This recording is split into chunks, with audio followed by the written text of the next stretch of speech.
the elderly.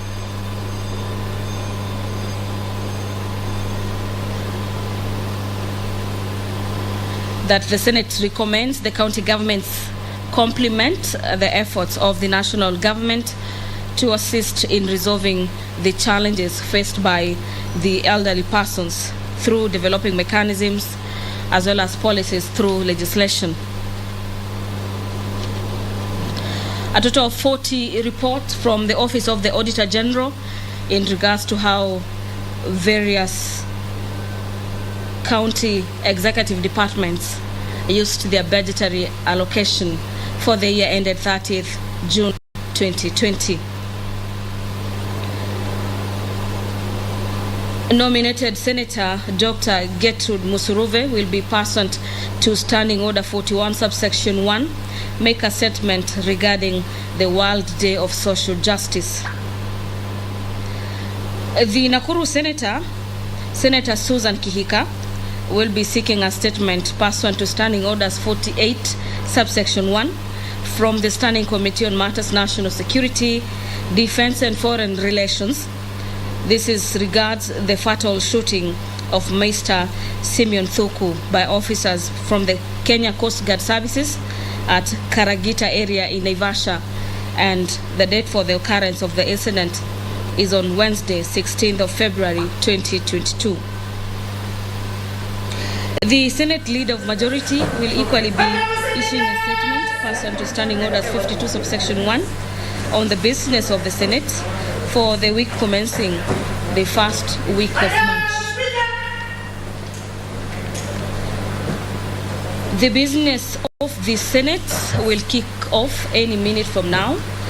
Senator Rose Nyamunga is the person, or is the speaker, will be presiding over the House business this afternoon. I'm now handing you over for the live broadcast. Enjoy your viewing. Good afternoon.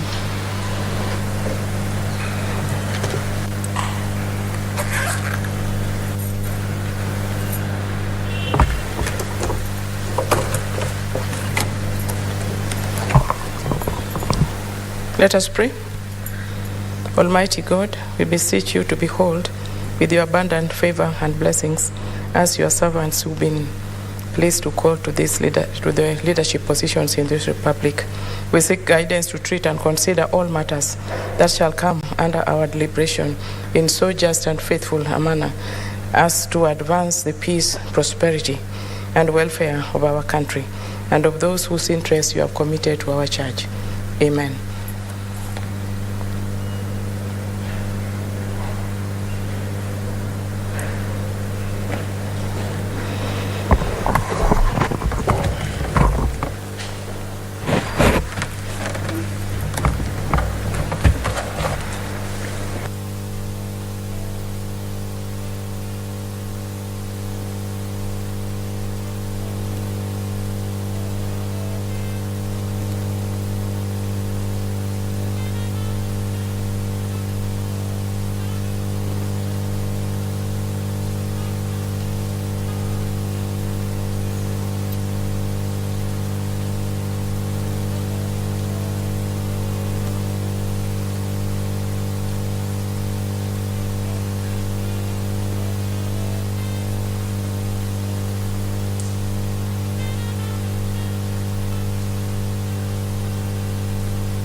Used in the Senate by way of first reading in accordance with the Standing Order 139, I direct that the Sugar Bill National Assembly Bill number 68 of 2019 be listed for first reading on Wednesday, 23rd February. I think there's a problem. 24th February 2022. I thank you. Honorable Senators, I wish to report to the Senate that pursuant to Standing Order 41.3, I have received the following message from the Speaker of the National Assembly regarding the passage by the National Assembly of the Assisted Reproductive Technology Bill 2019, National Assembly Bill 34 of 2019. Pursuant to the said standing order, I now report the message. Pursuant to the provisions of the Standing Order 41.1 and 142 of the National Assembly Standing Orders, I hereby convey the following message from the National Assembly. Whereas the Assisted Reproductive Technology Bill 2019, National Assembly Bill number 34 of 2019 was published by Kenya Gazette Supplement number 57 of 15th April 2019 as a bill to provide for the regulation of assisted reproductive technology to prohibit certain practices in connection with assisted reproductive technology, to establish assisted reproductive technology authority to make provision in relation to children born of assisted reproductive technology processes and for connected purposes. And whereas the National Assembly considered and passed the said bill on Thursday, 25th November 2021 with amendments in the form attached thereto. Now therefore, in accordance with the provisions of Article 110(4) of the Constitution and Standing Orders 41.1 and 142 of the National Assembly Standing Orders, I hereby Assisted Productive Technology Bill 2019, National Assembly Bill number 34 of 2019, the said decision of the National Assembly to the Senate and forward the bill for consideration. Honorable Senators, Article 110(3) of the Constitution requires that before either House considers a bill, the Speakers of the National Assembly and the Senate shall jointly resolve any question as to whether it is a bill concerning counties, and if it is, whether it is a special or an ordinary bill. The constitutional provision has not been met with respect to the Assisted Reproductive Technology Bill 2019, National Assembly Bill number 34 of 2019. As such, the bill ought to be aligned to Article 110(3) of the Constitution, following which the bill will be read a first time in the Senate. Honorable Senators, in view of the foregoing, the Assisted Reproductive Technology Bill 2019, National Assembly Bill number 34 of 2019, as received from the National Assembly via the message dated Tuesday, 20th December 2021, will not be processed with in the Senate. I thank you.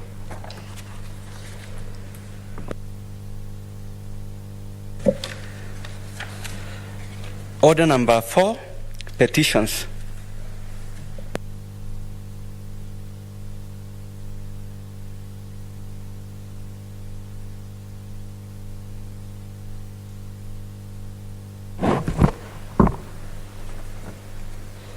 Honorable Senators, I hereby report to the Senate that a petition has been submitted through the clerk by Mr. Nafas Mengesa Menya of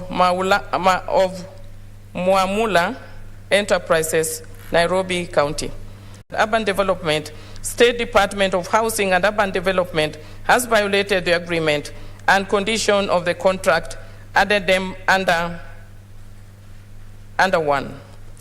6, that the petitioner has made best efforts to have the matters addressed by the relevant authorities, including the Ministry of Transport, Infrastructure, Housing and Urban Development, and the Commission of Administrative Justice, all of which have failed to respond satisfactorily. And 7, that none of the issues raised in the petition is pending before any court of law or any other legal or constitutional body.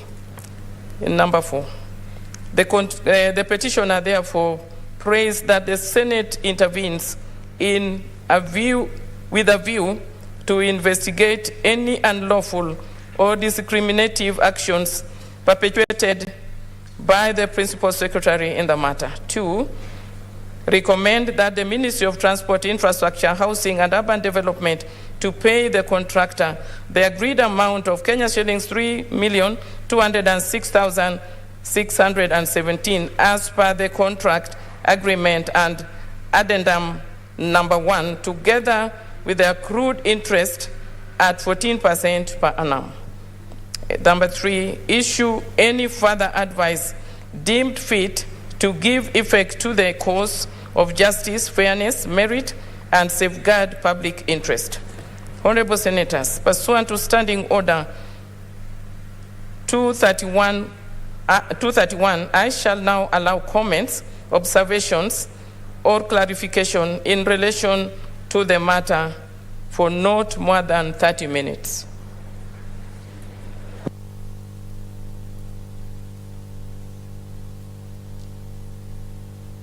Senator Musuruve. Honorable Speaker, thank you for this opportunity to comment on the petition of Lenya. Honorable Speaker, I see a very complicated petition here. One, that there was a tender and the tender number is there. And then there was application and someone was awarded the tender. And in awarding the tender, then it means that a letter of contract was issued.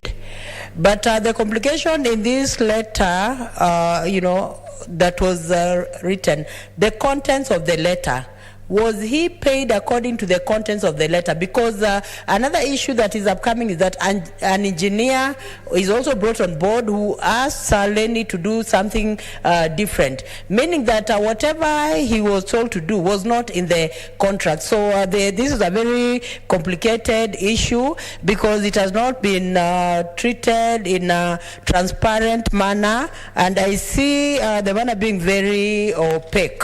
And there's need to investigate exactly what happened, and even the fact that Lenny was going to the concerned offices and was not getting a hearing. There is need also to investigate what was he going for. Was it the initial tender that was given or what he did on the ground? So there's need to find out on the tender and what is on the ground to see whether it corroborates what was done before, and if money was paid, was it money that was just? I think Honorable Speaker, it should go to the committee that you direct that it goes to, should do a thorough job and even do a visit at the at the site to find out the truth of the matter and give a ruling that is viable, just, and fair to the petitioner. Honorable Speaker, thank you for the opportunity. I support this. Honorable Senators, I don't see any more interest on the matter. Honorable Senators, pursuant to Standing Order 232.1, the petition should be committed to the relevant standing committee for its consideration. In this case, I direct that the petition be committed to the Standing Committee on Roads and Transportation. In terms of Standing Order 232.2, the committee is required in no general the financial statement of the Kwale County Trade Revolving Fund for the year ended 30th June 2020. 17, report of the Auditor General of the financial statement of Kwale County Disaster Management Fund for the year ended 30th June 2020. 18, report of the Auditor General of the financial statement of the Kwale County Youth, Women and Persons with Disabilities Revolving Fund for the year ended 30th June 2020. 19, report of the Auditor General of the financial statement of Taita Taveta County Assembly Mortgage Scheme Fund for the year ended 30th June 2020. 20, report of the Auditor General of the financial statement of Taita Taveta County Education Fund for the year ended 30th June 2020. 21, report of the Auditor General of the financial statement of Baringo County Executive Car Loan Scheme Fund for the year ended 30th June 2020. 22, report of the Auditor General on the financial statement of Baringo County Executive Mortgage Scheme Fund for the year ended 30th June 2020. 23, report of the Auditor General on the financial statement of Coast Development Authority for the year ended 30th June 2020. 24, report of the Auditor General of the Financial Statement of Mombasa County Alcoholic Drinks Control Fund for the year ended 30th June 2020. 25, report of the Auditor General of the Financial Statement of Mombasa Water Supply and Sanitation Company Limited for the year ended 30th June 2020. 26, report of the Auditor General of the Financial Statement of Mombasa County Elimu Fund for the year ended 30th June 2020. 27, report of the Auditor General of the Financial Statement of Mombasa County Consolidated Revolving Fund for the year ended 30th June 2020. 28, report of the Auditor General of the Financial Statement of Kilifi County Health Services Improvement Fund for the year ended 30th June 2020. 29, report of the Auditor General of the Financial Statement of Githunguri Water and Sanitation Company Limited for the year ended 30th June 2020. 30, report of the Auditor General of the Financial Statement of Tavevo Water and Sewerage Company Limited for the year ended 30th June 2020. 31, report of the Auditor General of the Financial Statement of Malindi Water and Sewerage Company Limited for the year ended 30th June 2020. 32, report of the Auditor General on the Financial Statement of Elgeyo Marakwet County Executive Car and Mortgage Revolving Fund for the year ended 30th June 2020. 33, report of the Auditor General on the Financial Statement of Iten Tambaj Water and Sewerage Company Limited for the year ended 30th June 2020. 33, report of the Auditor General on the Financial Statement of Iten Tambaj Water and Sewerage Company Limited for the year ended 30th June 2020. 34, report of the Auditor General of the Financial Statement of Maranga Water and Sanitation Company Limited for the year ended 30th June 2020. 35, report of the Auditor General of the Financial Statement of Maranga South Water and Sanitation Company Limited for the year ended 30th June 2020. 36, report of the Auditor General of the Financial Statement of Karuri and Sanitation Company Limited for the year ended 30th June 2020. 37, report of the Auditor General on the Financial Statement of Tana Water and Waterworks Development Agency for the year ended 30th June 2020. 38, report of the Auditor General of the Financial Statement of Diani Municipality for the year ended 30th June 2020. Thank you, Madam Speaker. Next order.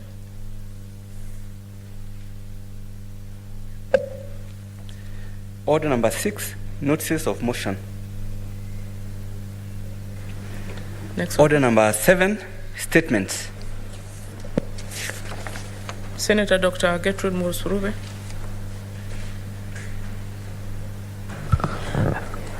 Thank you, Honorable Speaker. I rise pursuant to Standing Order 47-1 to make a statement on a matter of general topical concern, that is the World Day of Social Justice. The World Day of Social Justice is observed on February 20th every year as an international day recognizing the need to promote social justice, which includes efforts to tackle issues such as poverty, exclusion, gender inequality, unemployment, human rights, and social protections. The main objective of celebrating this day is to raise a voice against social injustice and to bring the various communities internationally together to eliminate poverty, gender, physical discrimination, illiteracy, and religious discrimination in order to make a social concerted action without concerted action to encourage a transition to formal employment, social justice will not be achieved. Honorable Speaker, the principles of justice that we must all embrace include equity, access, participation, and rights, which are all interrelated in ensuring a fair and just society. I call upon both levels of government to ensure that they exercise the 4 principles of social justice in their leadership and governance in order to deliver services to Kenyans effectively, efficiently, and impartially. Honorable Speaker, in the Constitution of Kenya, Article 43, it clearly states that the socioeconomic rights. All people in Kenya have a right to access clean water, high standards of health, quality education, social security, among other rights. The national government needs to come up with specific policies that address these concerns. The policies need to cascade to the county governments for implementation fairly, impartially, and effectively for a just society. Honorable Speaker, as we celebrate this day, I would like to urge the national and county governments to develop a framework for building the capacity of informal workers and sensitizing them on plausible ways of having sustainable development from the resources they have in order to guarantee a non-threatening future. County governments need to have strategies in place that seek to eliminate barriers of exclusion of persons with disabilities, racial and gender exclusion, religious, ethnicity, as well as all forms of exclusion and discrimination. Honorable Speaker, leaders must endeavor to create an environment that will translate into a feeling of one nation, one people, one country. Happy belated World Day of Social Justice, everyone. Thank you, Honorable Speaker. Honorable Senators, I will now allow comments. Senator Mbogo George Ochilo Ayako, Senator for Migori. Thank you, Madam Speaker. Madam Speaker, social justice is very important. Madam Speaker, we all crave for a just society. We all crave for a fair society. And taking just one day off to think of where we stand, where we are, and what we need to do is very important. You know that society is society has several identities. We have people of different ethnicities, different religion, different physical attributes, different gender, different races, and all of them must have a common denominator called justice, and that justice is what glues the society together and allows it to advance in unison. Madam Speaker, I represent Migori County in the Senate, and Migori County is a county that has multiple identity. We have all ethnicities that we have in Kenya in Migori County. We have the Subas, the Luos, the Kurias, the Somadis, the Luyas, the Kalenjins, the Masais. We have many people in Migori County, and we need to amplify social justice so that as a county, as a microcosm of this nation, we are able to work together and to be happy together. A society where a section of it feel unjustly treated, a society where a section of it feel cornered, feel oppressed, that kind of society is unlikely to unleash its full potential. So, Madam Speaker, I want to congratulate my sister, Dr. Mzeruve, for thinking about justice. I need it myself, you need it, and we all need it. And since we need it and deserve it as individuals, we must promote it so that it's a shared goal, it's a shared dream, and it's shared among all of us in the society in which we live. I think social justice is what His Excellency Jesus was talking about when he said that he'll take. Senator Faria. Thank you, Madam Speaker, for giving me this opportunity. I also wish to thank Senator Msuruve for making us aware of this day. I think social justice is important, and it is critical for survival of this country and all the other nations in the world. Madam Speaker, I also want to pick on one issue that is critical, and it is causing a lot of inequalities. In terms of, we've been advised that the world richest, because of the COVID, their net worth has increased. But as you're aware, most businesses some have gone down, others their resources have not been the same.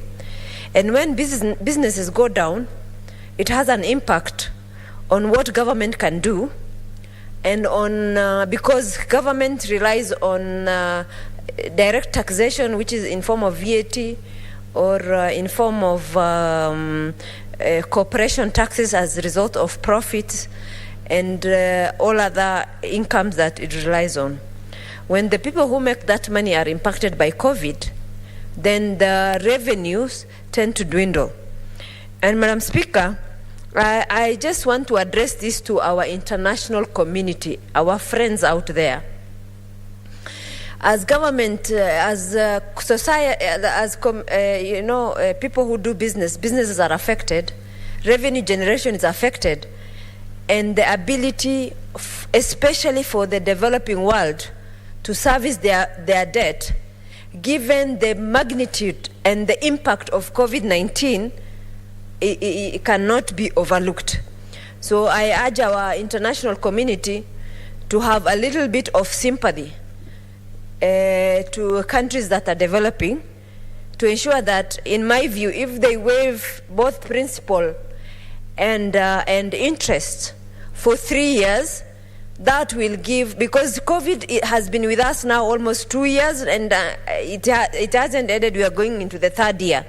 So I think if they waive for 3 years, the next 3 years, it will give countries enough breather to ensure that they cope with the debt servicing, and we will see our friends as people who care about us and people who want justice across all countries.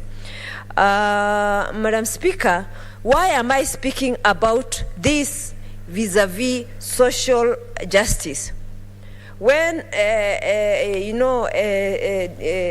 revenues dwindle, then the money targeted for social justice will also be less.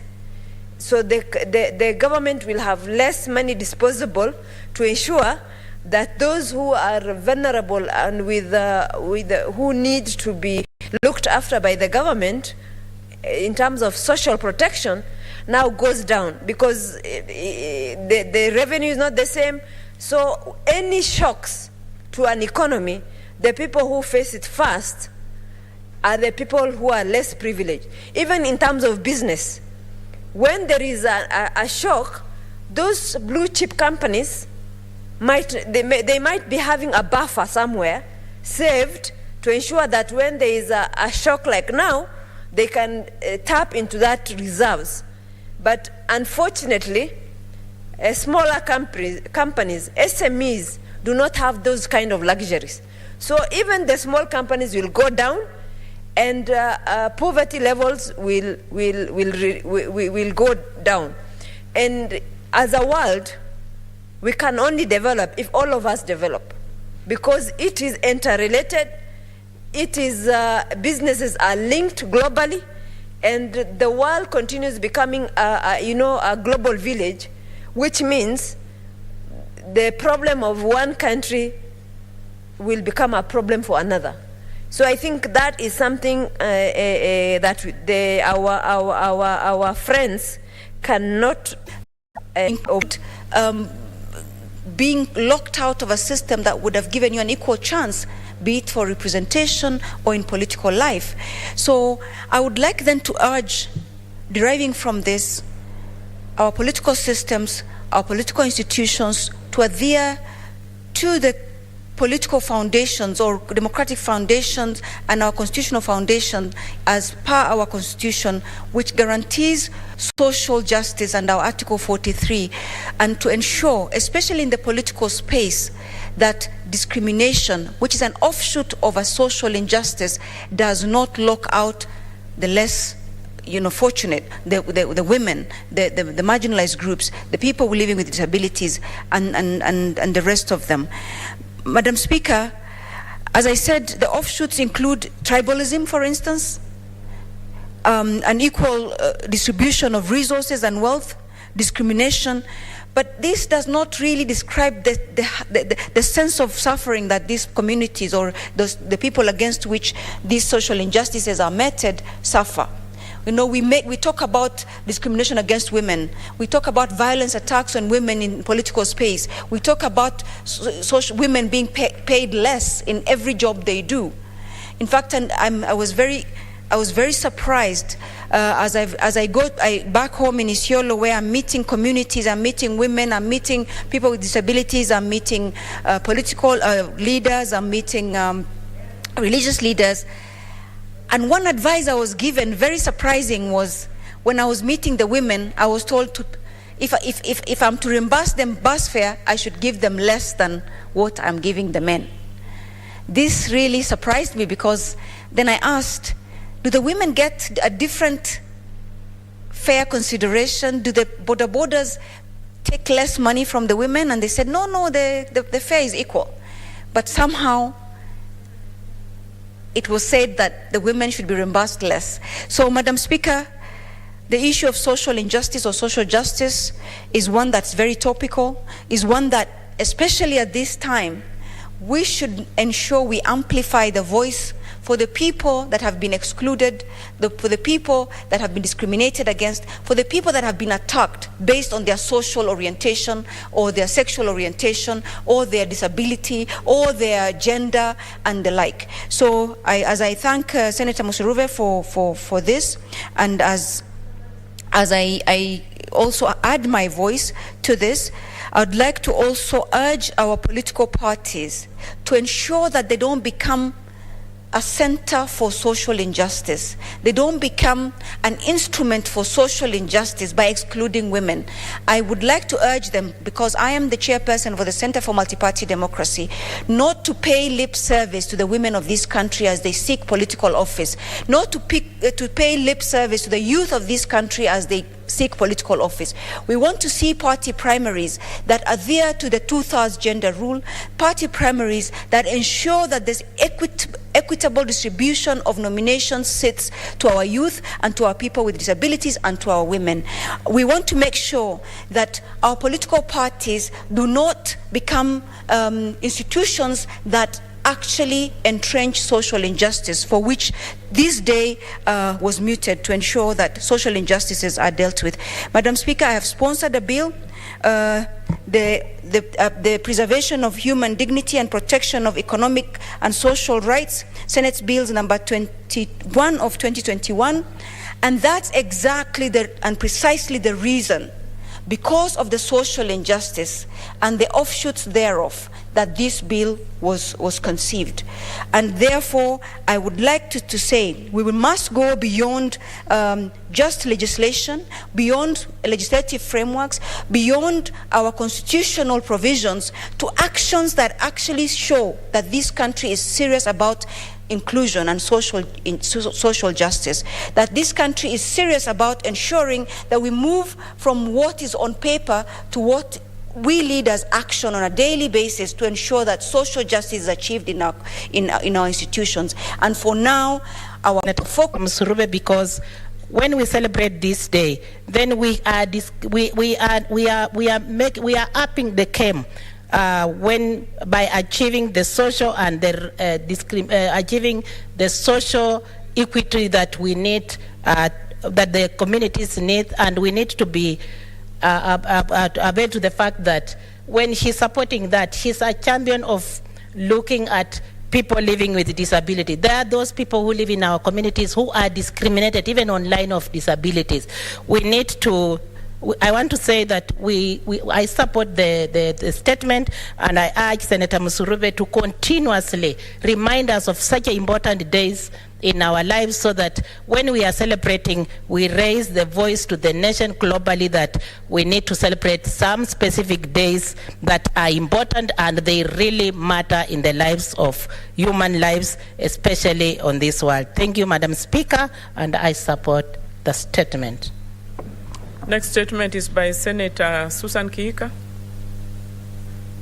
Online.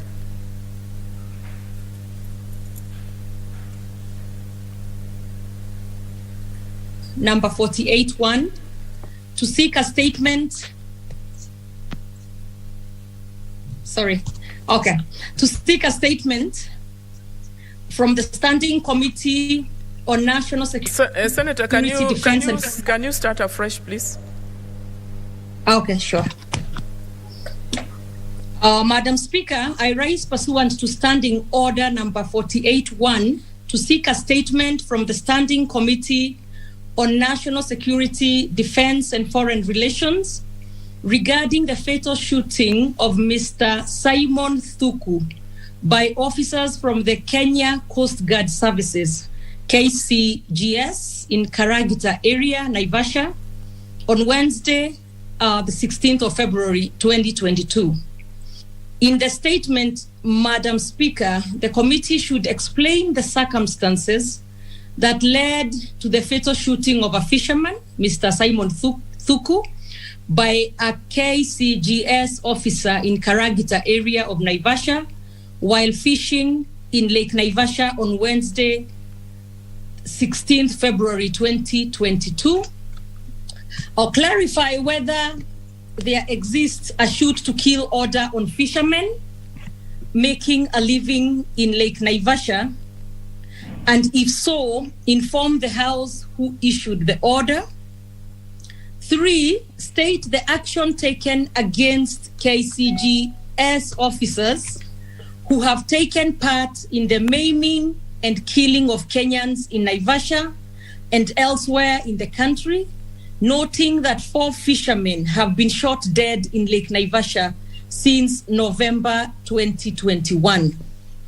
Indicate plans, if any, by the government to compensate the beneficiaries of persons who have been killed by KCGS officers and compensate persons maimed by hippos or the families of those that have died through drowning while fleeing from the officers. 5, apprise the Senate on the sensitization forums held, if any, between KCGS and the Lake Naivasha stakeholders, including fishermen, to educate the stakeholders on their respective obligations in the management of lake resources, and if at all, state how many of such sensitization forums have been held. And 6, spell out the efforts by the government to better manage Lake Naivasha resources, including non-discriminatory issuance of fishing licenses to hotels around the lake and individual fishermen. Thank you, Madam Speaker. Honorable Senators, I will allow 1 or 2 comments. Senator Mbogo Chilo George Ayako. Thank you, Madam Speaker, for the opportunity to speak and support this statement. Senator Kihika has raised a very this very important matter. Yes, Honorable Senator, I would ask you to be brief when you're making comments because we still have another statement. Senator Gertrude Masorove. Honorable Speaker, thank you for this opportunity. Allow me to thank Senator Kihika for bringing on the floor of this House this important act that happened. It is very unfair.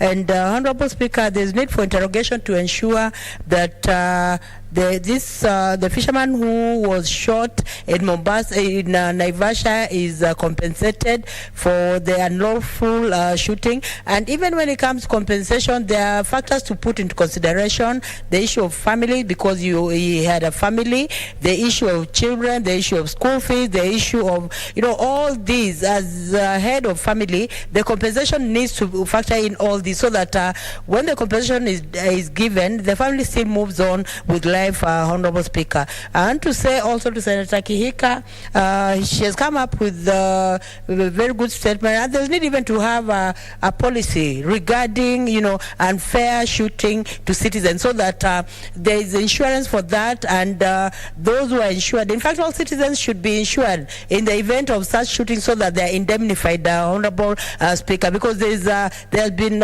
careless shooting of innocent Kenyans all over, and the Kenyans, their families, they're the ones who really bear the brunt, and they live in pain as other people move on with life. So, Honorable Speaker, there's need for policies, and Senator Kika should go a notch higher and even come up with a bill that will speak on this particular issue, Honorable Speaker. Thank you for the opportunity. Finally, Senator Halake Apshiro.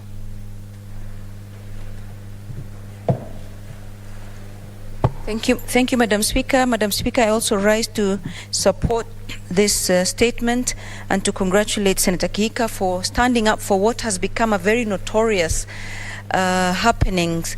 Madam Speaker, 2021 saw Kenya having the highest number of extrajudicial killings and forced disappearances in the history of our country. 2021 was also the year we had COVID pandemic. So I was wondering how it is that when people are confined and literally in one place, how did they end up being killed, maimed, or forced to disappear? And such that we have the highest number of forced disappearances, killings, and shootings in the year 2021. And if the rate at which we are going, and if what Senator Kihika has mentioned with the fishermen continues, and we are very early into 2022, perhaps we might even break the record of 2021. And so where are we heading? We should be find security in our forces, in our police forces, in our security forces, but they seem to be becoming a source of insecurity at this rate, Mr. Speaker. The region I come from, of northern Kenya, especially in Isiolo County, we've had similar incidences of police or other forces, perhaps dressed up as policemen, being very trigger happy. We've seen a policeman by the name of Osman disappear, and I brought up a statement to the floor of this House. I have not heard back, Madam Speaker. In fact, one of the reasons why I'm standing is also to find out what is happening to some of the statements that we've sought from the Committee of Security in this House, because when people come with these kinds of statements, these are not ordinary statements. These are statements of life and death. These are statements of forced disappearances. These are statements of extrajudicial killings. These are statements that have maimed Kenyans.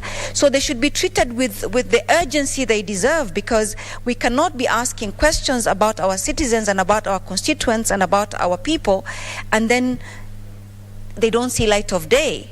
So I am wondering where my own statement... For the Coconut Industry Development Bill, Senate Bills number 24 of 2021, Chairperson Standing Committee of Agriculture, Livestock and Fisheries.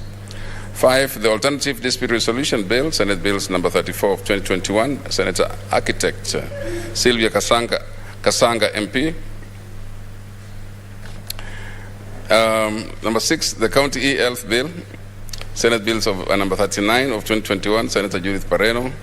Number 7, Sports Amendment Bill, Senate Bills number 40 of 2021, Senator Aaron Cheruiyot.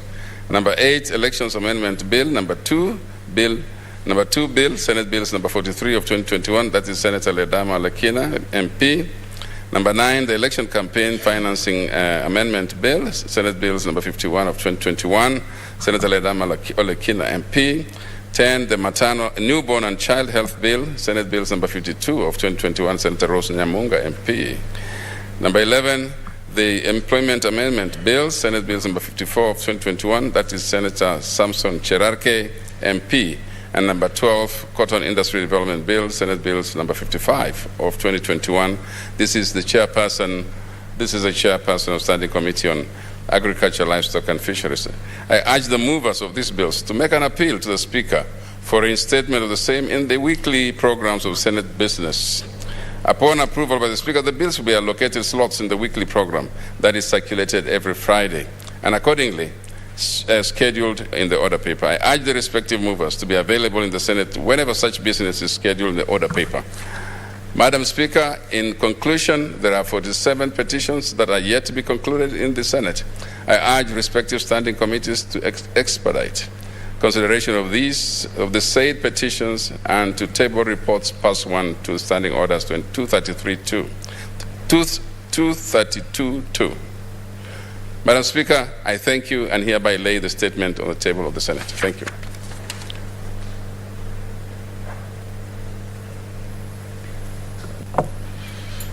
Next order. Order number 8, the Sugar Bill, National Assembly Bill number 68 of 2019, first reading. a bill for an act of parliament to provide for the development, regulation and promotion of the sugar industry, to provide for the establishment, powers and functions of the Kenya Sugar Board, and for connected purposes. Honorable Senators, we are going to defer order number 9, order number 10, order number 11, order number 12, and it's like order number 13.